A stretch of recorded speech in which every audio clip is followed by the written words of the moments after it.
মেঘনাদ সাহা কেমব্রিজে অবস্থানকালে অ্যাস্টনের যন্ত্রশালায় গিয়েছিলেন।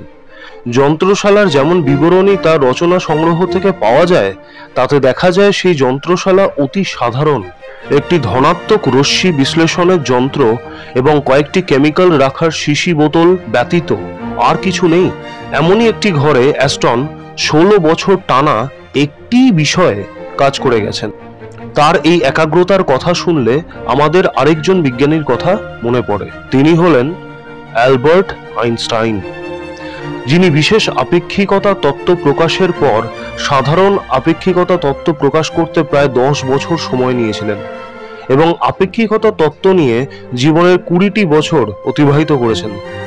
Quantum field theory নিয়ে জীবনের শেষ 30টি বছর অতিবাহিত করেছেন। প্রথম প্রচেষ্টা সফল হলেও দ্বিতীয়টিতে আইনস্টাইন অবশ্য সফল হননি।